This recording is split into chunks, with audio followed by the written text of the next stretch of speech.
నమస్తే, welcome to Suman TV. నేను మీ Suman TV Usha. Kolkata ఇన్సిడెంట్కి సంబంధించి ప్రతి అప్డేట్ని ఎప్పటికప్పుడు మనకు అందిస్తూ ఉన్నారు హైకోర్టు అడ్వకేట్ రవీంద్రనాథ్ గారు. ప్రతి ఒక్కరు మా వీడియోస్ని చూసి ఆదరించి మాతో పాటు ముందుకొస్తూ జస్టిస్ కోసం పోరాడుతున్న మీ అందరికీ thank you so much.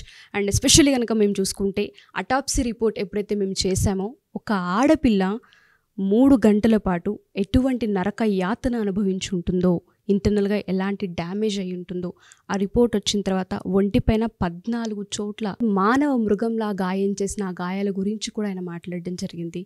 And దాంతోపాటు జస్టిస్ కావాలని ఎవరైతే అడుగుతూ ఉన్నారో ఆ జస్టిస్ వైపుగా సుప్రీంకోర్టు ట్రయల్స్ ఎప్పుడైతే చేస్తుందో దానికి సంబంధించిన ఇన్ఫర్మేషన్ కూడా హైకోర్టు అడ్వకేట్ రవీంద్రనాథ్ గారు మనకి ఎప్పటికప్పుడు అందిస్తూనే ఉన్నారు. ప్రస్తుతం మనం చూసుకుంటే ఇందులో చాలా కీలక అంశాలు బయటకు వస్తూ ఉన్నాయి. ఇవాళ రిపోర్ట్ అసలు ఏ విధంగా ఉంది అండ్ దాంతోపాటు జస్టిస్ ఏ విధంగా ముందుకు తీసుకెళ్లే అవకాశం ఉంటుందన్న వాటిపైన హైకోర్టు అడ్వకేట్ రవీంద్రనాథ్ గారు ఉన్నారు. ఆయన అడిగి తెలుసుకుందాం. నమస్తే సార్. నమస్తే మౌష.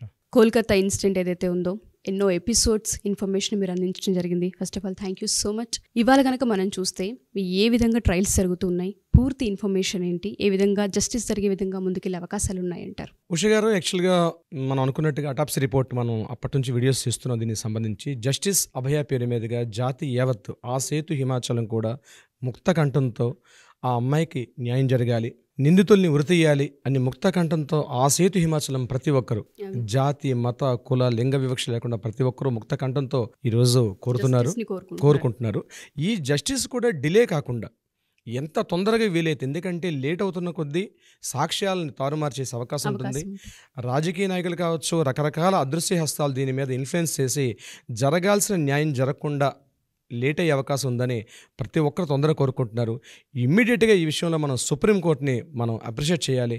జ్యుడిషియరీ ఎప్పుడు కూడా మేము మీకు అండగా ఉంటాం, ఈ జాతికి మేము అండగా ఉంటామని జ్యుడిషియరీ ఇంగైనటువంటి సుప్రీంకోర్టు, దేశంలో అత్యున్నత న్యాయస్థానటువంటి సుప్రీంకోర్టు, అది కూడా సిజేఐ గారి నేతృత్వంలో ఒక త్రిసభ్య కమిటీ ఫామ్ అవ్వడం, ఇమ్మీడియట్గా సుమోటోగా తీసుకుని ట్రయల్ స్టార్ట్ చేశారు. వాళ్ళు ఎప్పుడైతే స్టార్ట్ చేశారో ఇమ్మీడియట్గా వాళ్ళ యాక్షన్స్లో దిగి అటు సిబిఐ కానివ్వండి, ఫోరెన్సిక్ రిపోర్ట్కి, గవర్నమెంట్కి, అన్ని సెగ్మెంట్స్కి, ఇందులో ఎవరెవరికైతే ఇన్వాల్వ్మెంట్ ఉంటుందో పోలీసులకి, లోకల్ పోలీసులతో సహా మనకి తెలిసినవి కొన్ని, మనకి తెలియనివి కొన్ని, మన సిజిఐ చంద్రచూడ్ గారి నేతృత్వంలో జరిగేటువంటి ఏదైతే డెవలప్మెంట్స్ ఉన్నాయో త్వరితగతిన జరుగుతున్నాయి ముందుకి. అందులో భాగంగా డే ఆఫ్టర్ బిఫోర్ ఒకసారి ఒక ట్రయల్ జరిగింది. ఇమ్మీడియట్గా అందరూ కూడా ప్లాన్ ఆఫ్ యాక్షన్లో దిగారు.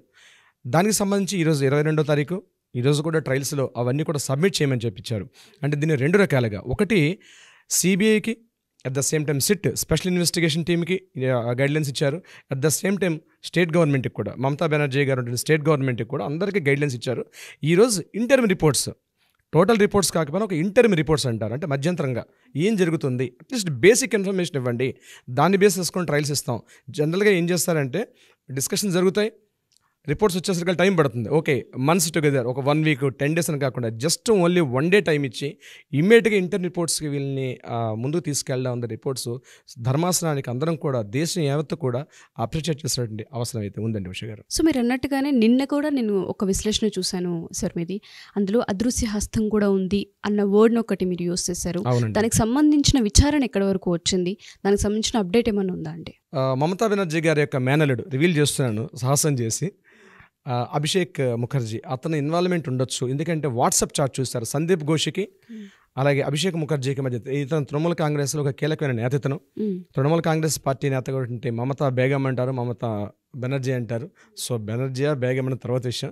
అయితే ఇందులో ఈ విషయంలో తన యొక్క ఇన్వాల్వ్మెంట్ ఉన్నట్టుగా కొన్ని రిలీజెస్ జరుగుతున్నాయి. అది ఊహాగానాల వరకు ప్రస్తుతం అయితే పరిమితమైంది. అది మనకు వస్తున్నటువంటి న్యూస్ రిపోర్ట్స్ ప్రకారం మనకి ఈవినింగ్ వరకు కొంత అప్డేట్ వచ్చే అవకాశం అయితే ఉంటుంది. బట్ ఒక ఇన్వాల్వ్మెంట్ జరిగింది. ఎందుకు సస్పెక్ట్ చేస్తున్నామంటే, సంఘటన జరిగిన తర్వాత రాష్ట్ర ప్రభుత్వం తీసుకున్నటువంటి చర్యలు ప్రతిదీ అనుమానాస్పదంగా ఉంది. ప్రతి చోట సందీప్ ఘోష్ తీసుకున్న నిర్ణయాలు అయితేనేమి, అంటే ఇమీడియట్గా ఎఫ్ఐఆర్ని నమోదు చేయడంలో డిలే చేశారు. అట్ ద సేమ్ టైం అక్కడ సంఘటనా స్థలంలో ఉన్నటువంటి సాక్ష్యాలను రూపంపై ప్రయత్నం చేశారు. ఉదయం 6 గంటలకు ఇన్ఫర్మేషన్ తెలిసింది. ఫస్ట్ చూసిన వ్యక్తి ఎవరు ఇప్పటికీ తెలియట్లేదండి. ఎంటైర్ సెర్చ్ చేస్తున్నాం. ఈ సంఘటన ఉదయం 3 గంటల నుంచి 6 గంటల వరకు జరిగింది. అయితే ఫస్ట్ చూసిన వ్యక్తి ఎవరు, ఆ చూసిన వ్యక్తి ఇన్ఫార్మ్ చేస్తుంటారు ప్రిన్సిపల్ గారికి. అవునవును. ఆ 3 గంటల నుంచి 6 గంటలు జరిగిన తర్వాత 6 గంటలకు ఫస్ట్ చూసిన వ్యక్తి ఇన్ఫార్మ్ చేసిన తర్వాత 6 గంటల నుంచి 9 గంటల వరకు అంటే లోకల్ పిఎస్కి ఇన్వాల్వ్మెంట్ తలాని పోలీస్ స్టేషన్ పరిధిలోకి వస్తుంది కాబట్టి ఆ 3.5 అవర్స్లో సందీప్ ఘోష్ ఎవరెవరితో మాట్లాడారు, ఏమేం జరిగిందని ఇప్పటికీ అది మనకి పబ్లిక్లో తెలియట్లేదు. మేబీ అది కూడా రివీల్ అయ్యే అవకాశం ఉంటుంది. ఇదే కీలకమైనటువంటి ఆ 3 అవర్స్లో ఏం జరిగింది, ఆ 3 గంటల్లో ఏం జరిగిందని ప్రధానంగా ఆలోచిస్తున్న విషయం అనమాట. ఆ 3 గంటల్లో ఎవరెవరికి ఫోన్స్ వెళ్ళాయి. ఇక్కడ నేను అనుకుంటున్నాను ఇది పెద్ద పెద్ద నేతలతో జరిగిన సంఘటన, బహుశా రాజకీయ పునాదులు కూడా కదిలే అవకాశం ఉంది. ఆ 3 గంటల్లో జరిగిన సంభాషణ సందీప్ ఘోష్ గారికి ఎవరు అదృశ్య వ్యక్తి అని చెప్తున్నాం కదా, అది బహుశా ఇవాళ సాయంత్రం మనం రివీల్ చేద్దాం. ఆడియన్స్ అందరూ మనతో పాటు కనెక్ట్ అయితే అది 100% మనం తొందరగా అందరికన్నా ముందే మనం చేసే అవకాశం ఉంటుంది. ఒక ఆడపిల్ల ఫస్ట్ ఆఫ్ ఆల్ ప్రతి ఆడపిల్ల కోరుకుంటూ ఉంటుంది జస్టిస్ కావాలి అని. ఒక కాలేజ్లోనే ఇటువంటి ఇన్సిడెంట్ జరుగుతుంది అంటే ఇంకా సెక్యూరిటీ ఎక్కడ ఉంటుంది? ఫస్ట్ పేరెంట్స్ ఇంటిని నమ్మి బయటికి పంపించి ఇంట్లో ఎంత బాగా నమ్ముతామో అదే కళాశాలల్లో అండ్ స్కూల్స్లో నమ్మి పంపిస్తూ ఉంటుంటారు. అటువంటి దగ్గర ఇట్లాంటివి జరుగుతున్నాయి అంటే అతి కిరాతకమైన ఇన్సిడెంట్ అని చెప్పాలి. అసలు ఊహించలేమండి, అసలు మాటలు లేవు, పదాలు వెతుక్కోవాలి. ఈ సంఘటన సంబంధించి ఇంత మనం డెవలప్ అయిన నాగరికత సమాజం, ఆ సంఘటనలో మనం పదాలు వెతుక్కోవాలి. ఆ సంఘటన గురించి ఇంకా సంఘటన అన్న పదం కూడా సరిపోదు, వేరే కొత్తగా పదాలు రాయాల్సి వస్తుందేమో. ఎన్సైక్లోపీడియా డిక్షనరీలో కూడా కొత్తగా పదాలు రాయాల్సి వస్తుంది ఇలాంటి దుశ్చర్యలకి. మీరు అన్నట్టుగానే ఇప్పుడు వైద్య రంగాల్లో మనం చూసుకున్న, విద్యా రంగాల్లో మనం చూసుకున్న ఈ యొక్క ఇన్సిడెంట్, ఈ పరిణామం వల్ల ఏమైనా చేంజెస్ వచ్చే అవకాశం ఏమైనా ఉంటుంది అంటారా? అంటే ఆ విధంగా సుప్రీంకోర్టు ట్రయల్స్ని ఏమైనా చేస్తుందంటారా? కొత్త వాటిని ఏమైనా పాస్ చేసే అవకాశం ఉంటుంది అంటారా? Acts exactly. దీని మీద all India institute of medical science ఈరోజు ఒక ప్లీ పెట్టారు సుప్రీంకోర్టుకి. మేము వర్క్ స్టేషన్లో మేము ఎక్కడైతే వర్క్ చేస్తున్నామో మా వర్క్ ప్లేస్లో హెల్త్ వర్కర్స్కి మాకు ప్రత్యేకంగా మాకు కొన్ని రిలాక్సేషన్స్ ఇవ్వండి. మా సెక్యూరిటీ పరంగా మేము పనిచేస్తున్నటువంటి మా ప్లేసెస్లో మాకు సెక్యూరిటీ కావాలి. అయితే దీని మీద already supreme court day before yesterday ఇచ్చినప్పుడు ఒక గైడ్లైన్స్ ఇచ్చారు. ఒక టాస్క్ ఫోర్స్ని ఇమీడియట్గా ఇంపోజ్ చేయమని చెప్పారు. ఒక టాస్క్ ఫోర్స్ ఒక 10 మంది సభ్యులు ఉన్నటువంటి ఒక కమిటీని ఏర్పాటు చేసి ఆ కమిటీ సభ్యులతోటి ఒక బాడీ ఫామ్ చేసి 2 months టైం ఇచ్చారు.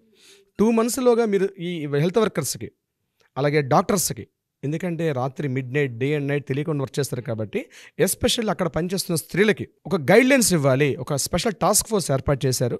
అదృష్టవశాత్తు ఆ టాస్క్ ఫోర్స్లో మన జి నాగేశ్వర రెడ్డి గారు ఒక మెంబర్ ఉన్నారు. అందులో మనం ప్రౌడ్గా చెప్పుకోవచ్చు. ఏజీ హాస్పిటల్ చెందినటువంటి జి నాగేశ్వర రెడ్డి గ్యాస్ట్రెంటాలజిస్ట్, అతను కూడా ఇందులో కీలక సభ్యుడిగా అందులో అపాయింట్ అయ్యారు. మనం ఈ ముఖంగా కూడా ఆయనకి మనం అప్రిషియేట్ చేయలేదు, ధన్యవాదాలు తెలుపుకోవాలి. అది కూడా ప్రౌడ్గా ఒక తెలుగు వాళ్ళకి. నెంబర్ 2 ఏంటంటే all Indian institute of medical science chairman కూడా హెడ్ ఆఫ్ ద ప్రెసిడెంట్ కూడా మన తెలుగు వారు, ఆయన పేరు ఎం శ్రీనివాస్ గారు కూడా, ఇద్దరు తెలుగు వాళ్ళు ఆ టాస్క్ ఫోర్స్ కమిటీలో ఉండడం కూడా గర్వించదగ్గ విషయం. జాతికి ముఖ్యంగా వైద్య వృత్తిలో ఉన్నటువంటి హెల్త్ వర్కర్స్కి ఈ మార్పు ఏదైతే ఉందో రాబోయే రోజుల్లో ఒక మంచి సంస్కరణ జరిగే అవకాశం ఉంది. అందుకని ఈరోజు ఏం చేశారంటే వాళ్ళు ఒక ఇంటర్మ్ ఒక రిట్ పిటిషన్ పెట్టారు, ఒక ప్లీ చేశారు వాళ్ళు. సో సుప్రీంకోర్టు కూడా ఇమీడియట్గా దాన్ని యాక్సెప్ట్ చేసింది. ఈరోజు ట్రయల్స్లో ప్రత్యేకంగా మీ టాపిక్ను కూడా మాట్లాడతాం అవకాశం ఉంది అంటే మధ్యంతరంగా ఈ డిస్కషన్స్ ప్లీ అంటే ఒక అప్లికేషన్ పెట్టుకున్నారు. మాది కూడా డిస్కస్ చేయండి అని చెప్పి వాళ్ళకి అప్పీల్ చేసుకున్నారు. ఈరోజు దాని మీద కూడా ఒక డిస్కషన్ ఉంటుంది. వీళ్ళైతే ఈవినింగ్ వరకు మనం అది కూడా అప్డేట్ చేసే అవకాశం. తప్పకుండా సార్, తప్పకుండా.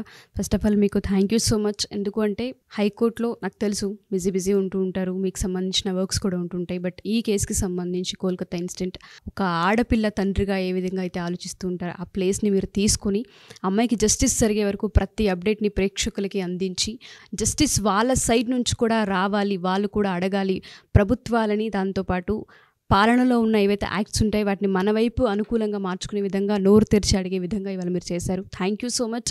అండ్ జస్టిస్ వచ్చే వరకు పోరాడదామి. అండ్ దాంతోపాటు ఆడియన్స్ ఎవరైతే చూస్తున్నారో ప్రతి ఒక్క #జస్టిస్ అభయ అని ప్రతి ఒక్కరు టైప్ చేయండి. And thank you so much. ఇంకా పూర్తి వివరాలు ఈవినింగ్ వరకు అసలు ఏం జరగబోతుంది అండ్ దాంతోపాటు ట్రయల్స్ ఏ విధంగా ముందుకెళ్తుందని వాటిపైన అప్డేట్స్ ఇద్దాం. Thank you sir. Thank you so much.